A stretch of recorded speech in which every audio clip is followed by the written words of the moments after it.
계속해서 개발 활동을 보는데 우리 교재는요. 이거 이 기초 입문서 요거는 97페이지 99페이지부터입니다. 이것도 얼마 안 돼요. 분량이.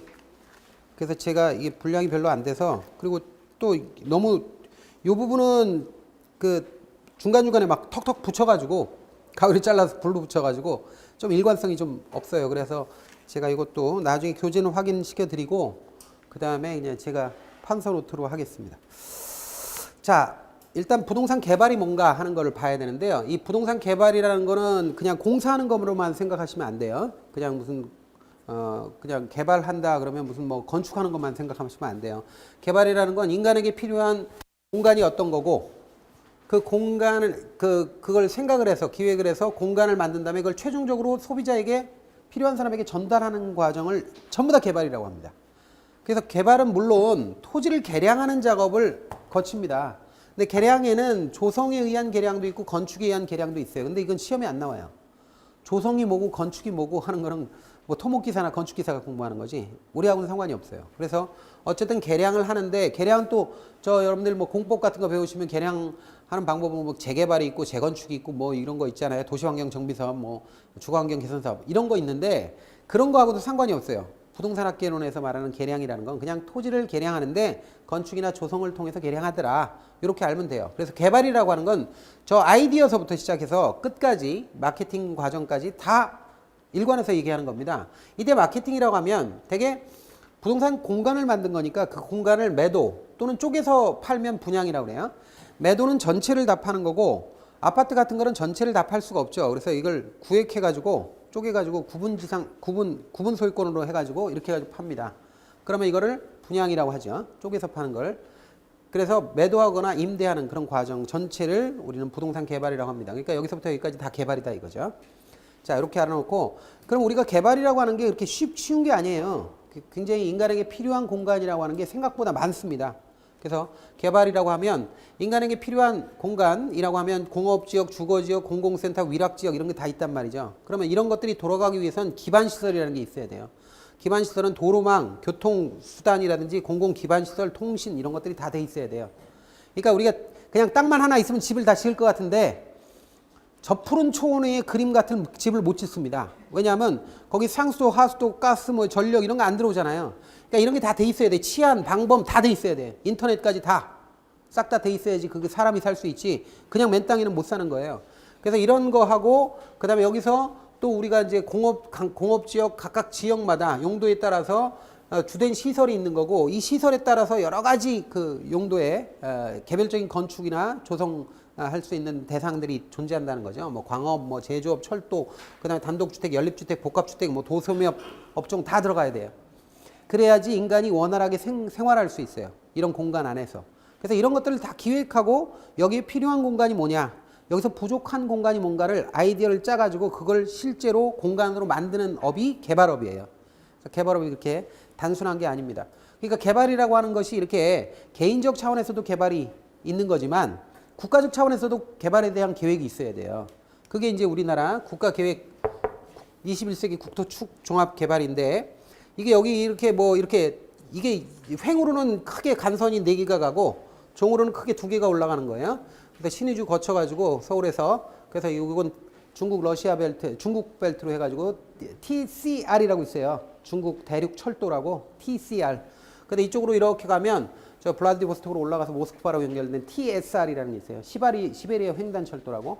그래서 이렇게 해가지고 연결되는 거를 축으로 하고 있습니다. 이게 전부 다 이런 큰 축 아래 세부적인 계획이 딱 있고 그 세부적인 계획 중에 하나가 내가 지금 땅 사는 거 한 평, 뭐 몇 평 여기에다 뭐 어떤 걸 지을 건가 다 영향을 받아요.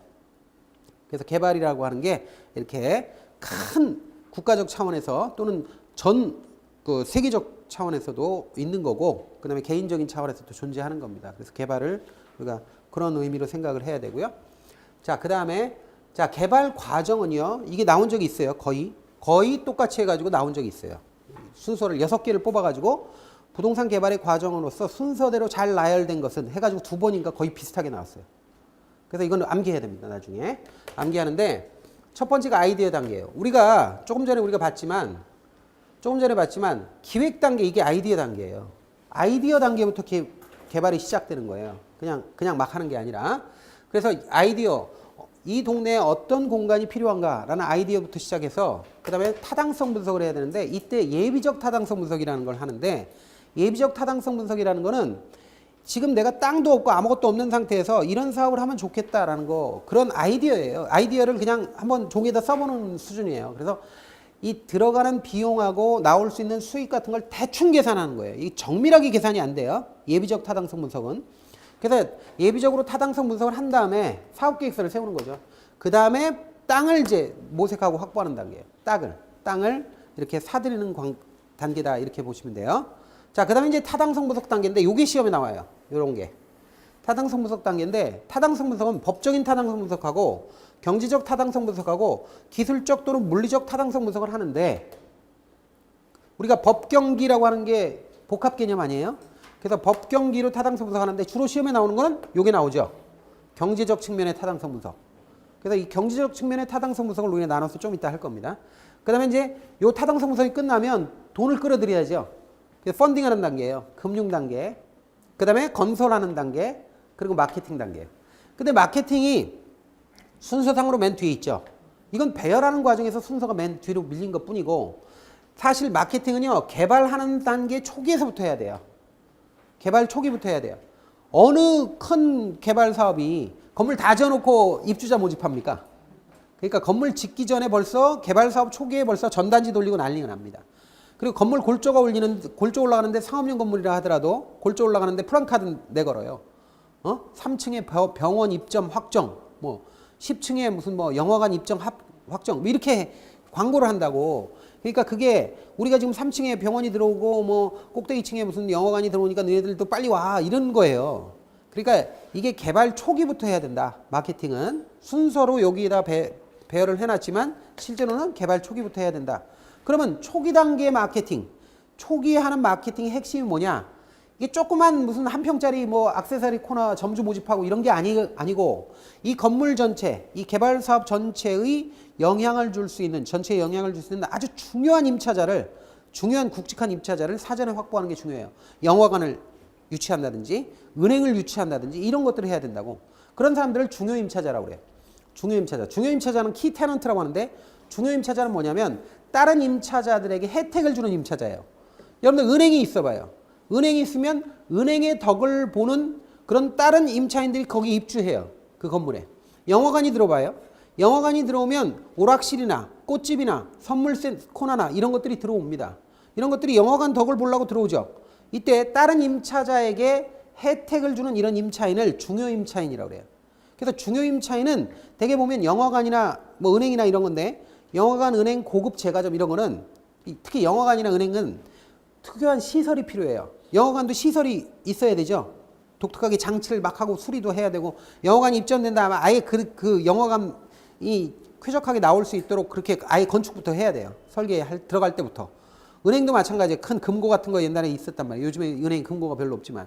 그래서 이런 것도 있어야 되기 때문에 특별한 시설이 필요해요. 그러면 예를 들어서 수영장이 들어왔다. 건물에. 그러면 그런 수영장 같은 게 들어오거나 영화관이나 은행 같은 게 들어왔으면 특수한 시설이 필요한데 이 사람들이 돈을 퍼부어가지고 시설을 하면 쉽게 이사를 갈 수 있어 없어요?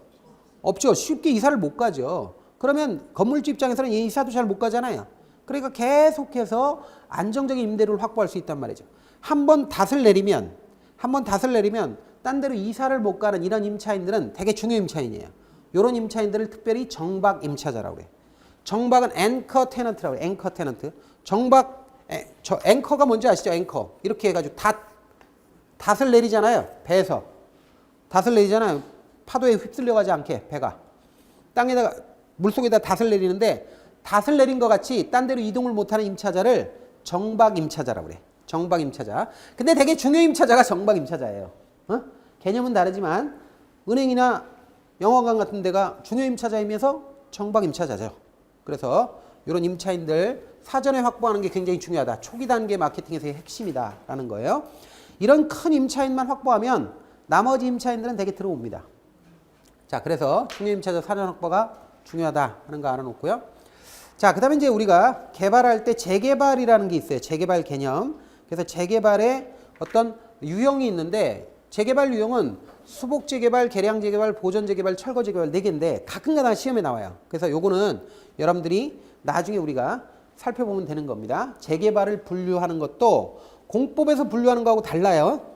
학계로는 다른 거예요. 학문적인 거라. 그래서 이런 4가지가 있는데 요거 구분해야 된다는 정도만 알고 재개발의 종류가 4개 있다 정도만 알아놓으시면 돼요. 자, 그 다음에 이제 워포드라는 아주 유명한 학자가 부동산 개발의 이론적인 굉장히 권위자인데, 이 사람이 개발할 때 위험을 3가지를 얘기했어요. 대표적인 위험 3가지. 3가지를 얘기했는데, 이게 첫 번째가 법률적 위험이에요. 법률적 위험은 개발하는 과정에서요, 법률이나 규제가 바뀌면 개발하다가 어떻게 돼? 법규가 바뀌어가지고 완전히 그냥 중간에서 오도가도 못하는, 완전히 손실이 엄청나게 나는 그런 사태가 일을 수 있습니다. 그래서 법률적으로 아직 확실하지 않은 사업은 하면 안 돼. 그래서 땅을 살 때도 법률적으로 여기는 이용계획이 딱 정해져 있어. 그런 땅을 사야 돼요. 그래서 이용계획이 확정된 토지를 구입 시에는 위험이 줄어든다는 거예요. 법률적으로는. 그리고 법규가 바뀌면 이거 빼도 박도 못해. 어떤 사람이 법규가 바뀌는 걸 어떻게 막을 수 있겠어요? 일개 개발업자 입장에서 국가 차원에서 여기 법규가 바뀌었다. 이걸 막을 수가 있나? 못 막죠. 시행사나 시공사 누구도 사실은 이건 피할 수가 없는 거예요. 그러니까 그런 거를 면밀히 살펴야 된다는 거고, 두 번째는 시장 위험이 있는데, 시장 위험이라는 거는 내가 개발을 해놨더니 위락시설 같은 거 해놨더니 경기가 죽었다든가 수요가 바뀌었다든가 교통 시스템이 바뀌었다든가 뭐 이런 것들이 전부 다 시장 상황이 바뀌어가지고 개발 사업에 실패할 수 있는 가능성이 있는데, 이런 걸 시장 위험이라고 그래요. 근데 이 시장 위험을 회피하기 위해서 나름대로 연구를 합니다.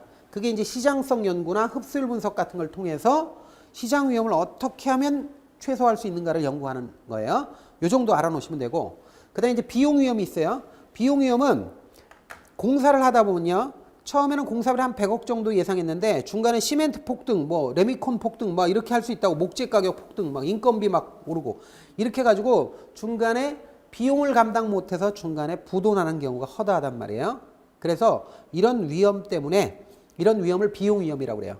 그래서 비용 위험을 피하기 위해서 시행사가, 공사를 발주하는 측이 시공사인 건설회사에게 계약을 걸 때 이렇게 할 수 있어. 계약할 때 나는 공사비를 100억까지만 조달할 수 있다. 그 이상은 내가 조달할 수 없다. 네가 공사할 수 있냐? 이런 조건으로 아파트를 하나 지어주는데 100억이 최대로 지불할 수 있는 돈이다. 그 이상이 되면 네가 부담해라. 이런 옵션을 끼워 넣을 수 있어요. 그런 걸 우리는 뭐라고 그래요? 최대 가격 보증 계약이라고 그래요. 근데 이 최대 가격 보증 계약은, 이거는 공사비가 일정 수준 이상 넘어가더라도 시공사가 그걸 부담해야 되잖아요. 그러니까 시공사는 부담이 크죠. 그러니까 계약 금액이 높아져요. 이거는 시공사가 잘못하면 큰 위험하니까 아예 공사비가 어느 정도 위험을 감안해가지고 위험 프리미엄만큼 더 높여요. 그래서 계약 금액이 높아져서 나중에 보면 어떻게 되느냐면 분양가가 높아져. 최대 가격 보증 계약의 최대 단점이 분양가가 높아진다는 거예요. 계약 금액이 높아지니까, 공사비가 높아져서. 근데 또 하나 뭐냐면, 그런 것도 또 하나 있고, 또 하나 뭐가 있냐면, 공사비를 딱 정해놨잖아요. 정해놨는데 만약에 실제로 자재값이 폭등해가지고 그 공사비를 못 맞춘다. 그러면 더 시공사가 돈을, 자기네들 손실을 보면서 공사를 해주느냐? 그게 아니죠. 그게 아니라 뭐 철근 빼먹고 막 시멘트 빼먹고 부실 공사한단 말이죠. 그래서 부실 공사 가능성도 있다는 거예요. 이 최대 가격 보증 계약이. 이게 턴키 계약이라고도 하는 건데, 하여튼 이런 의미를, 비용 위험 피하기 위한 계약이 최대 가격 보증 계약이라는 게 있다 정도 알아놓으시면 돼요. 이게 드물게 나오는데, 그렇게 아주 자주 나오는 건 아닌데 28회 때 나왔어요. 이번에 2번 문제로 나왔습니다. A형. 자, 한번 보죠. 부동산 개발의 위험에 관한 설명으로 틀린 것입니다. 1번 워포드. 조금 전에 우리가 워포드 봤죠? 이 워포드. 워포드가 얘기한 거예요. 워포드는 부동산 개발 위험을 법률 위험, 시장 위험, 비용 위험으로 구분하고 있다. 좀 전에 봤잖아. 법률, 시장, 비용. 그 다음에 두 번째, 부동산 개발 사업의 추진에는 많은 시간이 소요되므로 개발 사업 기간 동안 다양한 시장 위험에 노출된다. 그렇죠. 기간이 기니까 그동안 시장 상황이 어떻게 바뀔지 모르잖아요. 맞죠? 그러니까 이게 암기할 문제가 아니에요. 이게 잘 생각하면서 보셔야 돼요. 3번, 부동산 개발 사업의 진행 과정에서 행정의 변화, 행정이 법률이에요. 법률 같은 거. 변화에 의한 사업 인허가의 지연 위험은 시행사 혹은 시공사가 스스로 관리할 수 있는 위험일까? 이걸 어떻게 관리해? 아니, 법규가 바뀌거나 인허가가 지연되는 걸 뭔 수로 뭐 이렇게 돈이라도 줘요? 그러니까 이게 3번이 틀린 거죠. 이건 피할 수 없어요. 이건 어떻게 관리가 안 되는 거지. 그러니까 먼저 확실한 데 들어가야 돼. 법규가 확실하거나 아니면 땅의 이용 계획이 확정돼 있거나. 그래서 3번이 답이죠. 4번 법률 위험 최소화하기 위해서는 이용 계획이 확정된 토지를 구입하는 것이 유리하다. 조금 전에 본 거 기억나시나요? 네. 그래서 4번도 맞죠. 5번 예측하기 어려운 시장의 불확실성은 부동산 개발 사업에 영향을 주는 시장 위험 요인이다. 맞는 얘기네. 그죠? 그래서 3번이 답이었어요. 비교적 쉬운 방식으로 나왔어요. 근데 실제로 여러분들이 시험장에 가서 저 지문을 읽을 때 아무 생각이 안 날 가능성이 높아, 저게. 에? 읽다 보면 이 지문이 이 지문인 것 같고 비슷비슷하고, 그러니까 딱 떨어지게 암기하는 문제가 아니란 말이에요. 이런 거는 잘 생각을 해봐야 돼요. 그래서 항상 이런 거는 연습을 해야 돼요. 이런 유형의 문제를. 자, 그 다음 보겠습니다. 자, 제가 뭐라고 그랬냐면 조금 전에 여기서 타당성 분석에서 경제적 측면이 가장 중요하다고 그랬죠. 그걸 지금 얘기하는 거예요. 경제적 측면의 타당성 분석을 지금부터 해야 됩니다. 자, 그러면 경제적 측면의 분석이라고 하면 두 가지가 있어. 첫 번째가 시장 분석이에요. 그 다음에 다음이 경제성 분석이야. 두 개로 나누는 거예요. 그러면 시장 분석은 항상 먼저 해야 돼. 이건 먼저 해야 되는 거예요. 그리고 이 시장 분석은 뭐냐면 이 시장 분석을 통해서 투자하겠다라고 결정하는 게 아니에요. 투자하겠다라는 게 아니라 투자하겠다는 결정을 내리기 위해서 자료를 만드는 거예요. 이게 시장성 분석이에요. 그래서 이 사업이 시장에서 과연 할 만한 거냐, 이 사업을 해도 되겠느냐 하는 걸 판단하는 자료를 구하는 거예요. 자료를 수집하는 거예요. 그래서 정보를 제공하는 단계. 그래서 시장에서 채택될 수 있을까? 이 사업이 시장에서 과연 통할 수 있는가? 이걸 보는 게 이게 시장 분석이에요. 그러니까 이 시장 분석을 끝내고 결정한다 이러면 안 돼. 결정하는 거는 경제성 분석 단계예요. 그래서 시장 분석은 항상 먼저 해요. 먼저 하고 경제성 분석은 나중에 하는 거야. 시장 분석은 시장 채택 가능성을 보는 거고 경제성 분석은 수익성을 보는 거예요. 수익성까지 다 봐야 투자 결정을 하는 거예요. 자, 그러면 시장 분석의 내용은 뭐냐? 도시 분석, 지역 분석을 해야 돼. 시장 분석을 할 때. 도시 분석이라고 해도 되고 지역 분석이라고 해도 돼요. 이때 보는 것 중에 하나가 경제 기반 분석이라는 게 있는데 LQ라고 해서 경제 기반 분석인데 가끔가다 시험에 계산 문제로 나와요. 28회는 안 나왔고 27회 때 나왔어. 나왔는데 요게 계산 문제로 가끔 나와. 그래서 요게 제일 중요한 거예요. 그래서 이거는 지금 28회 때는 안 나왔기 때문에 제가 문제는 안 끼웠어요. 그리고 근린 분석 또는 인근 지역 분석, 부지, 땅 분석, 그다음에 수요 공급 분석을 합니다. 이게 시장 분석입니다. 근데 중요한 건 시장 분석이 세부적인 거는 나중에 우리가 본 수업하면 하면 되는데 여기 의미가 뭐냐면 이렇게 수요 공급까지 다 시장 상황을 다 분석한 다음에 투자 결정을 하는 게 아니라 투자 결정을 위한 자료를 모으는 거에 있다. 그리고 이 사업이 과연 이 동네에서 먹힐 수 있는가? 시장 채택 가능성이라는 유식한 말을 써요. 시장에서 채택이 가능한가를 평가하는 게 시장 분석이에요. 아시겠죠? 자, 이게 끝나면 경제성 분석합니다.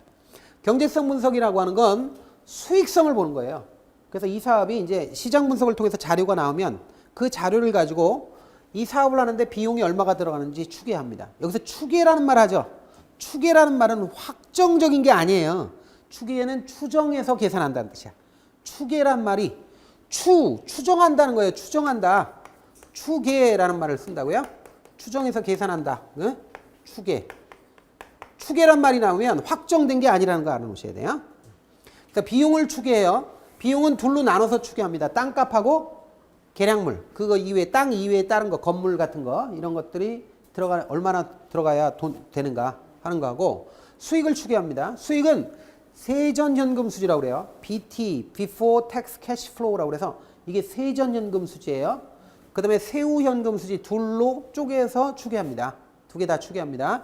그래서 이 세후현금 수지가 최종적으로 나오면 수년가하고 내부 수익률을 적용한 다음에 수년가가 0보다 크거나 내부 수익률이 요구 수익률보다 크면 투자를 결정합니다.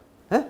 그래서 최종적으로 이게 계산기를 두드리는 단계가 경제성 분석 단계다 하는 거 알아놓으셔야 돼요. 계산기를 두드리는 거예요. 구체적으로 요 단계다 하는데 지금은 외울 필요 없어요. 외울 필요 없고 그냥 의미만 이해하시면 돼요.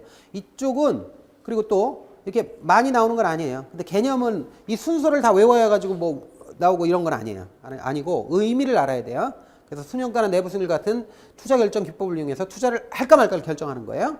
그래서 요게 경제성 분석의 핵심입니다.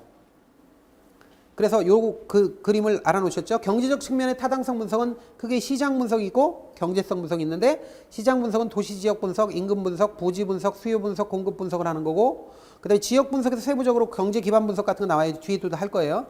나오고 LQ 같은 거 구하는 거 이런 거 나오고, 그다음에 나머지는 뭐 거기서 중요한 부분만 알아놓으면 되고, 그다음에 경제성 분석은 비용 얼마 들어가는지 추계하고 수익 추계한 다음에 그 수익을 현재 가치로 바꿔서 수년간의 내부 승리를 적용한 다음에 투자를 할까 말까를 결정한다.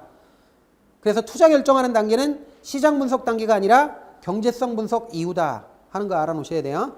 자, 이렇게 봤고요. 자, 그다음에 요즘에 말이죠. 여러분들이 이제 2000년대 들어서서 국가가 무리하게 기반시설, 그러니까 도로나 뭐 철도나 이런 걸 국가가 주도해서 그전에는 깔았는데, 도로, 철도, 항만, 무슨 하다못해 역까지, 전철역 있죠? 전철역, 용산역 그 국가가 지은 거예요? 아니에요. 용산역. 용산역에 뭐 있지? 그 위에? 나 모르겠네. 까먹었네. 용산역사에 뭐 있죠? 뭐?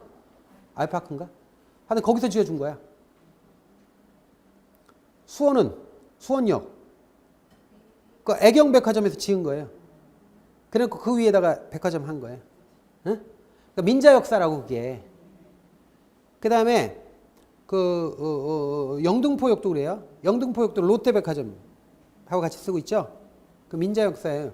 그 수리해주고 한 게. 그러니까 이게 여기 있으면 여기 이렇게 있으면 여기 이렇게 있으면 여기 사람들이 많이 오잖아요. 집객 시설이잖아요. 그러니까 이 역사를 다 지어주고 여기다가 백화점 같은 걸 지어서 유도를 하죠, 손님을. 근데 이런 방식으로 이제 그 역조차도 민간 자본을 유치해가지고 이렇게 투자를 받아가지고 이제 짓는단 말이죠. 도로나 철도나 항만은 말할 것도 없고, 이런 민자 유치 사업이 있어요. 근데 이 민자 유치 사업이 이게 요즘에 기반시설 같은 걸 지을 때 대세예요. 큰 기반시설을 지을 때 과거에는 국가가 이걸 정부가 돈을 털어버가지고 지으면 국가가 예산 범위 내에서 하면 모르겠는데 예산 넘어가면 어떻게 국채를 발행해요. 국채를 발행하면 채권 발행해서 국민들한테 돈을 꾸는 건데 꾸는 과정에서 금리가 올라가. 그러니까 여러 가지 문제가 생겨요. 그리고 금방금방 사업을 수행하기도 어려워. 그러니까 민간에게 이게 맡겨가지고 민간에게 이제 공사를 하게끔 해요. 근데 문제는 뭐냐면 민간에게 공사를 하게 하면 민간인들은 거기다가 돈을 투자하겠죠. 그러면 그걸 어떻게 회수하느냐 이게 중요한 거지. 돈을 어떻게 회수할 거냐 하는 거예요. 그래서 이제 민간 자본이 유치가 돼서 어떤 방식으로 사업을 수행하고 돈을 회수해 가느냐 하는 것이 방법이 굉장히 많아요. 방법이 굉장히 많은데 두 개가 주로 시험에 나옵니다. 두 개가. 다른 거는 됐어요. 두 개가 나오는데 보셔야 돼요. 자, 민간 사업, 자본 유치 사업 두 가지 개발과 관련돼서 BTO하고 BTL 두 개가 주로 나옵니다. 이게 다른 거 BO도 나온 적이 있어요. 근데 그건 중요한 게 아니에요. 그거 몰라도 답을 찾아. 근데 여기서 BTO, BTL 이런 거 나오는데 이게 한글로 번역도 안 해. 그냥 BTO, BTL로 그냥 돼요. 웬만하면. 그런데 B는 뭐냐? 여기서 B. 영어로 알아야 돼, 여기서. 다른 법률 과목은 영어 몰라도 돼. 에? 근데 여기 학계로는 영어로 알아야 돼요. 영어도 알아야 돼요. B가 뭐예요? 빌드예요, 빌드. 빌드가 뭐예요? 예? 아니요, 건설이에요, 건설. 건설한. 빌드가 건설이에요. 자, 그 다음에 T는 뭐야? T. 그렇지. 트랜스퍼예요. 트랜스퍼는 양도 또는 이전이라고도 해요. 이전 또는 양도라고 해도 돼요. 양도는 뭐야? 팔아먹는다는 거예요. 소유권을 넘긴다. 이전한다. 소유권을 넘긴다. 양도라는 표현보다 이전이라는 표현을 써야죠. 여러분들이 그 지하철 환승하는데 보면 트랜스퍼라고 써 있어. 자, 그래서 이전 한다 하는 거고, 그 다음에 L하고 O가 있는데 여기서 L은 리스예요. 리스가 뭐예요? 임대 또는 임차라고 해도 돼요. 여기 뭐 임대차. 빌리는 거예요. 리스. 그 다음에 O가 있어. O가 뭘 것 같아요? 저기 BTO의 O. 그렇죠. 오퍼레이트. 또 오퍼레이션이라고 해도 되고요. 오퍼레이트 해도 돼요. 어쨌든 운영이야, 운영. 자, 여러분들 있잖아요. 이렇게 네 개의 단어만 알면 돼. 그러면 순서대로 돼 있어. 자, 보세요. 자, BTO는 뭐냐면 민간 자본, 민간 건설업체가 지은 다음에 이걸 소유권을 정부 등에게 넘겨요. 자, 보세요. 지어서 넘긴다 이거지. 지어서 넘기면은 얘는 뭐야? 아무것도 아니잖아. 그 대신 정부가 일정 기간 너는 20년, 30년, 10년, 50년 길게는 저 사회주의 국가는 50년씩 줘요. 네가 뭘 해도 운용해서 돈 빼가 이렇게 하는 거야. 그래서 소유권을 왜 넘기는 게 나아요? 보통 소유권을 안 넘기고 B 지은 다음에 own 소유한 다음에 나중에 넘기는 방식이 있어요. BOT라고. BOT는 사회주의 국가나 이런 데서 보통 써요. 이거는 터키 같은 데서 터키의 70년대 처음에 그 터키 수상이 외자 유치를 위해서 BOT 방식을 제안했고 이게 중국에서 좀 썼거든요. 근데 왜 그러냐면 사회주의 국가는 언제 뺏길지 몰라 소유권을. 불안하잖아. 그러니까 사회주의권에 민자가 외국 자본, 서방 자본이 투자하면 일정 기간 소유권을 보장해줘요. 근데 우리나라나 이런 나라들 있잖아요. 이런 나라들은 소유권을 뺏을 가능성도 없는 데다가 소유권을 가지고 있으면 세금 내고 뭐 해가지고 골치 아파. 그러니까 어떻게 하냐면 소유권을 그냥 넘겨버려요. 정부나 지자체에다가 넘겨요. 넘기고 뭘 받아? 운영권을 받는 거예요. 뺏지 못하는 운영권. 그래서 운영권을 받아가지고 운영을 해서 돈을 뽑아요. 그걸 BTO라고 그래. BTO. 그 다음에 요거는 자 건설에 그 다음에 소유권을 넘겨 그 다음에 운영권을 받는데 여기서 반드시 임대할 수 있는 권리를 받는 거야. 그래서 공사를 발주한 제안한 정부나 지자체에 빌려줘요. 정부나 지자체가 이걸 건물이나 이 시설을 빌린다고. 빌려서 정부나 지자체로부터 임대료를 받아서 회수해요. 이건 자체적으로 운영해서 회수하고 요건 임대료를 받아서 회수해. 그럼 대표적인 게 뭐냐? 자 보세요. 요 도로 같은 게 그런 거야. 도로는요. 민자도로로 닦아. 그 다음에 소유권을 지자체나 정부에 넘겨. 그 다음에 톨게이트를 지어. 그 다음에 삥을 뜯어요. 이렇게 해서 회수한단 말이에요. 도로가 대표적인 BTO예요. 민자도로. 민자도로 보면 여러분들 천안논산 고속도로가 최초의 민자도로 그걸 겁니다. 고속도로로. 그 다음에 우죽순으로 나와. 민자도로가. 그래서 구간마다 또 달라. 그래서 구간마다 요금이 약간씩 달라요. 그게 뭐 거리에 따라서 뭐 이렇게 된다고 하는데 이렇게 달라요. 그래서 도로 같은 거 되는 거야. 그런데 BTL은 다르죠. BTL은 학교나 관공서 같은 건데 여러분들 학교나 관공서를 지어놓고 BTO 방식으로 운영한다. 그러면 소유권 넘기고 나서 학교나 관공서, 시청 같은 데다가 이렇게 톨게이트를 지어놓고 학생들한테 삥을 뜯을 수 있어요? 안 되죠? 그러니까 학교나 관공서도 이걸로 많이 짓는데 이거는 뭐냐면 학교나 관공서는 소유권 넘긴 다음에 그 정부가 그 시설을 운영할 수 있도록 임차권을 주는 거예요. 정부나 지자체가 임대를 한다고 거꾸로. 그래서 거기서 정부나 임대를 해서 일정 기간 동안 수익률 얼마로 해가지고 임차료를 줘요. 그래서 임대료로 회수하는 거예요. 이해가 되십니까? 그러니까 대표적인 게 PTO는 도로고 대표적인 게 이건 학교나 관공서라는 거지 반드시 도로는 BTO로 한다. 이건 아니에요. 반드시 관공서는 BTL로 한다. 이것도 아니에요. 그러니까 대표적으로 그렇다 이거예요. 대표적으로. 그래서 이런 방식으로 한다. 이렇게 알아놓으시면 되는데 요건 이제 그 정부에서 발간한 자료에서 나온 거예요. 자, BTO는 민간 사업자가 특별한 그 개발 사업 업체를 만들어 가지고 그래서 사업을 건설을 한 다음에 정부에게 그냥 줘요. 소유권을 기부 체납한다고. 그러면 정부는 너 고맙다 그러면서 사업권을 주는 거야. 운영권을. 그럼 운영을 해가지고 민간인들 이용자들 있죠? 운전하는 사람들 이런 사람들한테 톨게이트에서 이게 뜯어가지고 회수한다고. 자, 그 다음에 얘는 아니에요. 얘는 민간 사업자가 얘가 기부 체납하는 거 소유권 이전하는 거 맞아요. 그런데 임대료는 정부로부터 받는 거예요. 그리고 정부는 얘한테 이용자들한테 서비스를 제공하고 그 뭐 청사나 뭐 시청이나 학교나 이런 데서 거기서 이용요금 들어오면 그걸로 이제 임대료를 주는 방식을 쓰는 거예요. 원칙적으로. 그래서 요 두 가지가 가장 핵심적이다. 이거 말고도 많아요. 많은데 주로 하는 사업이 이런 거예요. 제가 알기로는 지금 전철도 말이죠. 전철도 이거 민자로 많이 하죠. 대표적으로 소사원시선 이거는 보니까 민자 사업이더라고. 완전히 아마 거의 민자 사업일 거예요. 민자 사업 많을 거예요. 하여튼 지금 많다는 거 알아놓으시고 요것도 시험에 나왔습니다.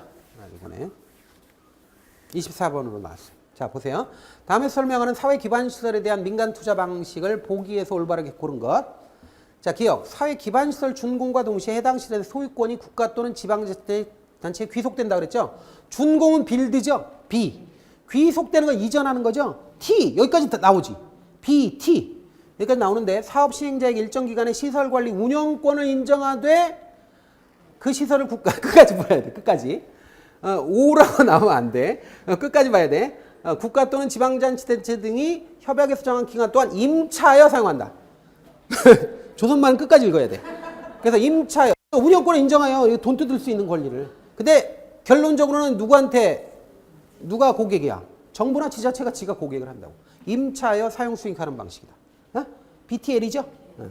그 다음에 니은 사회 기반시설 준공과 동시에 해당 시설의 소유권이 국가 또는 지자체에 귀속된다고 그랬으니까 준공 귀속되니까 BT죠. 그런데 사업시행자에게 일정 기간 시설관리 운영권을 인정하죠. 임차라는 말은 없죠.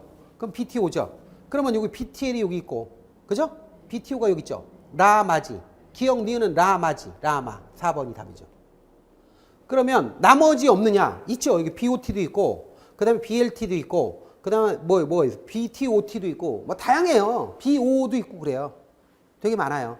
근데 그런 것들은 일반적으로 쓰는 방식이 아니에요. 특별한 방식으로 쓰니까 시험에는 잘 안 떠.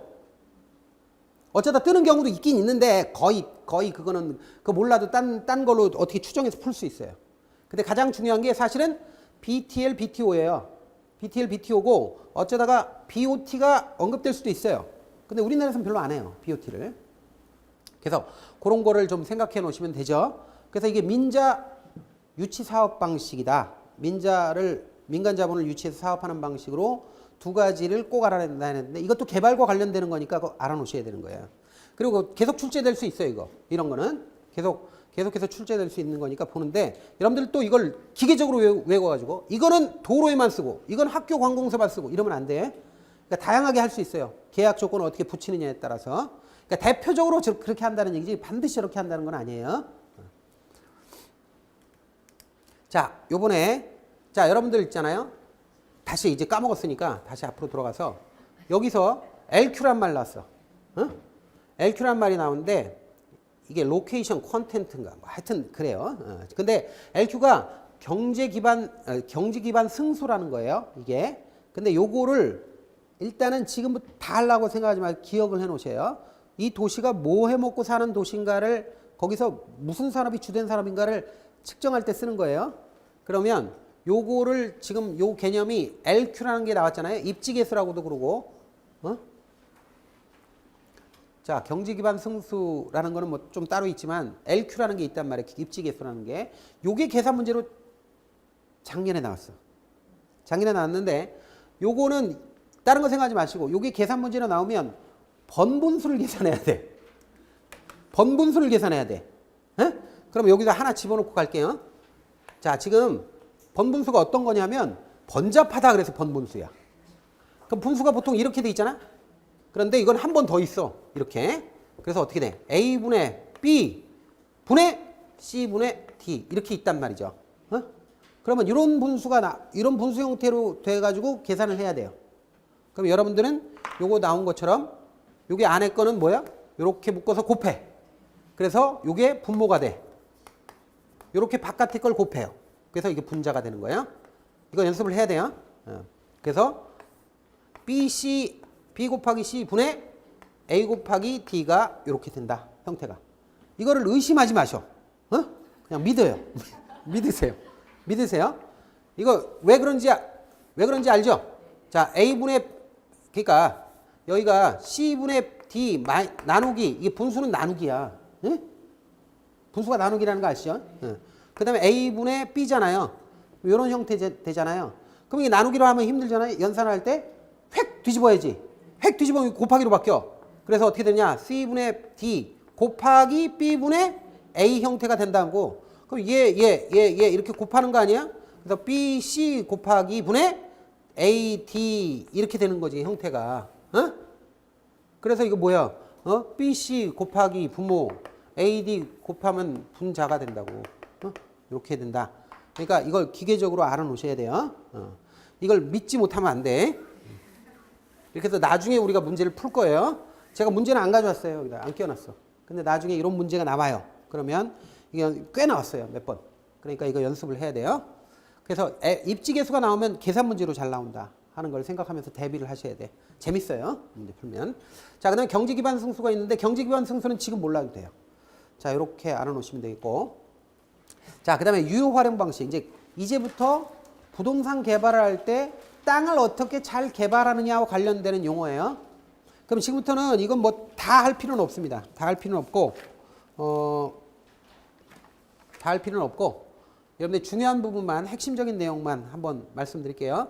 우리가 토지를 개발한다고 할 때 어떤 식으로 하면 가장 유효하게 활용할 수 있느냐, 땅을. 첫 번째 방식으로 등가교환이라는 게 있는데, 등가교환은 토지 소유자가 땅은 있는데 건축 경험도 없고 돈도 없어. 그러면 제일 쉽게 할 수 있는 게 뭐냐면 토지 소유자가 땅은 제공하고 개발업자 또는 건설업자에게 건축비를 털어보라고 그래가지고 짓는 거야. 건물을 지어요. 그럼 나중에 어떻게 하느냐?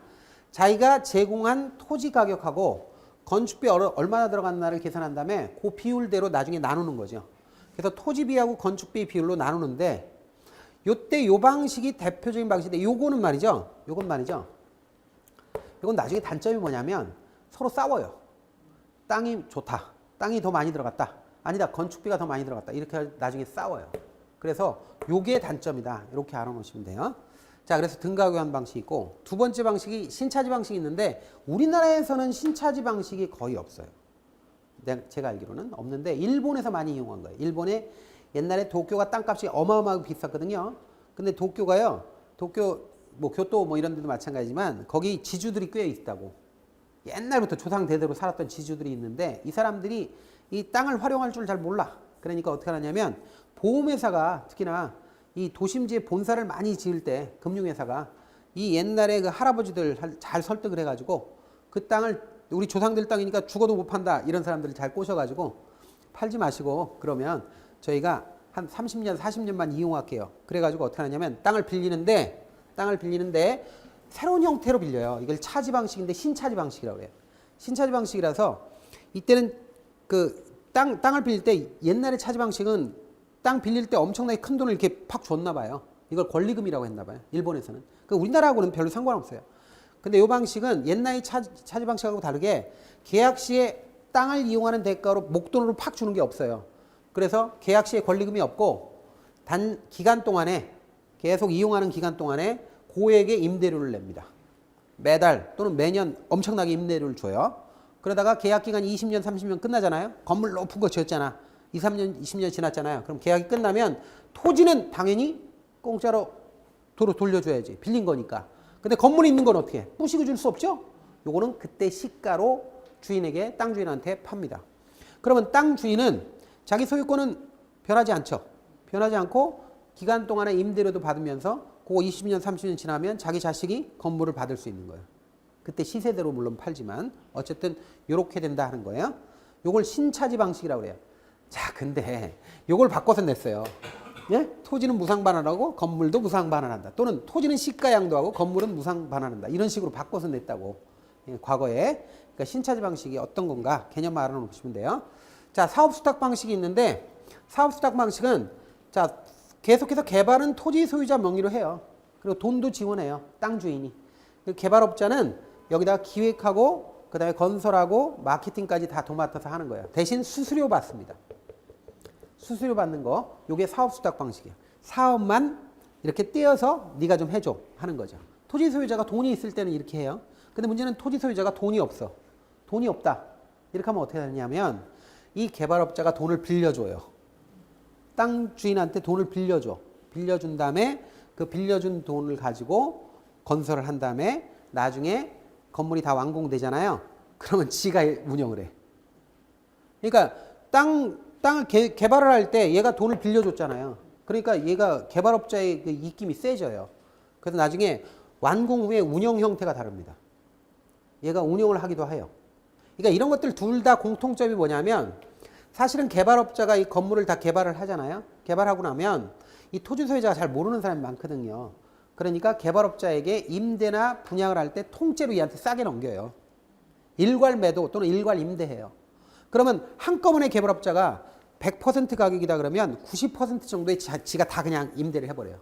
그런 다음에 다시 전대합니다. 다시 전대해가지고 이렇게 해가지고 돈을 회수하는 방식을 쓰는데 이게 사업수탁 방식하고 건설협력금 차입 방식의 차이는 사업수탁 방식은 요건 뭐냐면 토지 소유자가 자력이 있어서 돈이 있어서 건설비를 계속해서 자금을 지원하는 반면에 건설협력금 차입 방식은 이게 돈을 빌려주는 돈을 그냥 이름 좋게 그냥 건설협력금이라고 그랬어요. 그것을 빌려서 한다는 거예요. 그러니까 이 토지 소유자가 돈이 없는 거예요. 돈이 없으니까 토지 소유자에게 형식적으로 돈을 빌려주는 거죠. 건설 자금을 빌려줘서 사업을 수행하는데 나중에 그러다 보니까 나중에 이제 이 사람이 입김이 세진다고요. 그래서 완공 후의 운영 형태가 달라진다라는 거죠. 이 두 개의 또 공통점은 뭐냐? 그러면서 또 공통점은 뭐냐면 토지 소유권이 개발업자에게 넘어가야 안 넘어가요? 안 넘어갑니다. 토지 소유권은 토지 소유자가 계속 보유하는 것이 특징이 되는 겁니다. 자, 이렇게 해서 우리가 토지를 어떻게 개발하느냐, 활용하느냐 하는 방식을까지 살펴봤어요. 일단 여기까지 보고 그 다음에 우리 교재를 보겠습니다. 자, 부동산 개발 활동을 보는데요. 자, 부동산 개발의 개념 보세요. 자, 인간에게 생활, 쇼핑, 레저 공간 등을 제공할 목적으로 토지를 개량한다 이렇게 돼 있죠. 근데 개량하는데 개량하는 방법 두 가지가 있죠. 조성에 의한 개량, 건축에 의한 개량 이렇게 있죠. 근데 조성이 뭐고 건축이 뭐냐는 알 필요 없어요. 신경 안 써도 돼. 그 다음에 개발의 분류 보세요. 주체 누가 개발하느냐에 따라서 공적 주체가 하면 공영개발이라고 그래요. 민간이 하면 민간개발. 근데 민관 합동개발이라는 게 있죠. 요즘에 혼합으로 해가지고 같이 협업해서 하는 경우가 있어요. 그러니까 이게 건설도 이렇게 제3섹터라고 그래가지고 혼합개발을 하는 경우도 합동개발하는 경우도 있지만 이게 정책 같은 거 만들 때도 민관이 함께 이렇게 프로세스 잘 가동해가지고 협치하는 경우가 있어요. 협치. 그래서 그런 것들 요즘에 이게 대세입니다. 그게 그렇게 알아놓고 뭐 세부적인 건 알 필요 없어요. 뭐 그 정도면 돼요. 자, 그다음에 토지를 어떻게 취득하느냐. 개발하려면 땅이 있어야 되죠. 토지 취득하는 방식이 첫 번째가 환지 방식이 있습니다. 환지 방식은 개발 사업 후에 땅 소유자에게 다시 땅을 돌려주는 거예요. 돌려주는데 다 돌려주지는 않습니다. 환지 비율 또는 감보율을 적용해서 돌려주죠. 근데 감보율을 어떻게 적용하고 어떻게 바꿔주느냐 이런 건 우리 시험에 안 나와요. 그런 건 공법에서 하는 거야. 그래서 환지 방식이 있어요. 근데 환지 방식은 옛날에 1970년대에 잠실, 반포 같은 거 개발한 게 환지 방식이에요. 그때는 법률이 토지구역정리사업법이라는 게 있어요. 그걸로 했어요. 그리고 자격사가 환지사라는 자격사가 있었습니다. 지금도 있습니다. 있기는 있는데 환지사라고 있어요. 환지사. 땅을 바꿔주는 거. 그러니까 예를 들어서 이런 땅을 이런 논바닥 이런 땅을 다 개발한 다음에 가스, 전력 이런 거 다 집어넣으면 나중에 반듯반듯하게 도로 뚫고 나서 택지로 만든단 말이죠. 택지로 만들면 내 땅이 어디 있는지 모르잖아. 그러니까 자기 땅 그 자리를 돌려줄 수는 없으니까 다른 데에 있는 땅을 돌려줄 거란 말이에요. 다른 데 돌려주는데 원래 그 땅과 돌려주는 땅이 가격이 딱 맞아야 되죠. 그래서 그거 맞춰가지고 땅을 돌려주는 거. 그걸 환지사라고 한다고요. 환지사. 지금도 자격사는 있어요. 할 일이 있는지 모르겠습니다. 저는 잘. 근데 하여튼 지금 있는 걸로 알고 있어요. 근데 이게 환지라고 그래요. 이게. 땅을 돌려주는 건데 이게 뭐가 큰 단점이냐면 환지 방식으로 옛날에 토지구역 정리사업법에 따라서 농지를 택지로 바꾸는 과정에서 나중에 땅을 돌려주잖아요. 그러면 땅 주인들이 벼락부자가 되는 거예요. 반포나 잠실이나 이런데 지금은 뭐 수십 년이 지나가지고 지금 티가 안 나고 많이 이제 돌아가시기도 하고 그랬지만 초창기 졸부입니다. 그래서 쌀집하고 연탄 가게 하는 사람들이 지주야. 그 동네가. 그래서 굉장히 대단히 땅값이 뭐 10,000배 폭등하고 막 그랬잖아요. 70년대에 땅 가지고 있었던 사람 거기 배추밭 3,000평 이런 게 지금 수십억 수백억 한단 말이죠. 그러니까 이렇게 되니까 이제 개발이익 환수가 안 되잖아요. 그래서 80년대부터 시작된 게 공영개발입니다. 전면 매수 방식이 바로 공영개발에서 하는 거예요. 이 공영개발 방식은 토지를 전면 매수하는 것이 원칙이에요. 사업 대상 토지가 있다 그러면 이제 꼼짝 마라 하고선 거기 이제 토지 소유자한테 협의 매수라는 이름으로 한 3차 정도 협상한 다음에 안 되면 그냥 갖다 그냥 강제로 뺏어버립니다. 그래서 강제로 징발하듯이 수용이라는 거는 국가나 지방자치단체 같은 곳에서 말이죠. 뭐 국가안전보장 그다음에 공공복리 질서 유지를 위해서 어떻게 돼요? 강제로 뺏을 수 있는 거거든요. 그래서 이제 보상비만 던져준 다음에 그냥 뺏어버립니다. 과거에 80년대만 하더라도 권위주의 정부 시절이었잖아요. 그러니까 어떻게 돼요? 거기서 저항한다는 거는 생각을 못 해요. 그래서 70년대 말 80년대 초반에 공영 개발 방식에서 전면 매수, 수용하는 방식을 써요. 이게 수용 방식이에요. 수용이란 말도 써요. 그래서 수용 방식을 하는데 그걸로다가 처음에 했던 사업이 뭔지 아세요? 공영 개발 방식으로. 한강 유역 개발입니다. 한강. 네? 전두환 대통령이 장갑차 끌고 다니면서 한강 개발 뭐 지도 감독했다는 그 한강 개발. 그 다음에 신도시 비슷하게 만든 건 뭐예요? 목동입니다. 목동. 서울 안에서는 목동. 서울 바깥에서는 안산하고 창원입니다. 이런 것들이 전부 다 공영개발 전면 매수 방식으로 한 거죠. 근데 그게 전면 매수 방식은 나중에 보면 너무 단점이 많아. 왜냐면 재산권을 강제로 뺏기는 거란 말이에요. 그래서 어떻게 하느냐면 혼합 방식이 나오죠. 다음에 혼합 방식이라는 건 뭐냐면 일정 면적 이하의 사람들은 일정 면적 이하로 땅을 가지고 있는 사람들은 그냥 보상금 주고 청산시켜버려요. 전면 수용하고 면적이 크다 그러면 어떻게 돼요? 일부는 수용하고 일부는 나중에 땅을 줘요. 환지를 해주는데 그게 이주자 택지라는 겁니다. 이주자 택지라는 거고 그게 이제 큰 도시 같은 거 이제 조그만 신도시 같은 개념으로 만든다 그러면 간선도로가 있고 뭐 여기 철도역이 이렇게 뭐 있고 그러면 철도역 주변에는 바로 주거지가 안 돼요. 도로 근처나 역 근처나 이런 거. 그럼 거기에 뭐냐면 상가주택 같은 거 지을 수 있는 그런 그 근생시설 같은 게 있다고. 본격적인 주거단지가 아니라. 그게 되게 이주자 택지예요. 상가 건물 같은 거 지을 수 있는데. 그래서 1층에는 뭐 식당 같은 거 하고 커피숍 같은 거 있고 2층부터 주인이 사는 거 이런 거 상가 건물 있잖아요. 그런 용도로 되는 택지를 줍니다. 나중에. 되게 그런 걸로 줍니다. 그래서 이걸 이주자 택지라고 그러죠. 그래서 그런 걸 섞으면 혼합 방식이다. 이렇게 얘기합니다. 자, 그 다음에 신탁개발은 나중에 읽어보세요. 자, 그 다음에 신개발, 재개발도 읽어보세요. 신개발은 그냥 새로 개발하는 거고 재개발은 있는 거 부시고 개발하는 겁니다. 자, 그 다음에 외관에 따른 분류가 있는데 뭐 유형적 개발은 눈에 보이는 개발이죠. 땅 파고 건물 짓고 뭐 이런 거고 무형적 개발은 용도를 바꾸는 거예요. 용도. 눈에 안 보이죠. 이런 거. 용도를 이용 상태를 바꾸는 거니까. 그 다음에 용도도 바꾸고 땅 파고 건물 짓고 하면 복합 개발입니다. 그래서 그냥 읽어보시면 되고 부동산 개발의 위험은 또 설명 안 하겠습니다. 그래서 부동산 개발의 위험, 유형, 워포드가 얘기한 거죠. 세 가지. 법적 위험, 그 아래 시장 위험, 그 아래 비용 위험 세 가지가 있죠. 그 다음에 개발 타당성 분석이 있는데 여기서는 상세하게 안 다뤘어요. 그래서 개발 타당성 분석에 의하고 유형이 있는데 지역 경제 분석, 다음 넘어가세요. 시장 분석, 시장성 분석, 타당성 분석, 투자 분석 이런 순서로 돼 있다. 세부적으로 뭐 다 할 필요는 없어요. 지금은 그냥 읽어보시면 됩니다. 자, 이렇게 해서 우리가 개발에 대한 내용을 여기는 굉장히 광범위하게 거칠게 이렇게 해놨어요. 교재가 좀 세부적인 건 제가 이렇게 얘기했는데 어쨌든 개발 요 정도로 끝냈고요. 쉬었다가 관리활동, 마케팅 활동 한꺼번에 하겠습니다.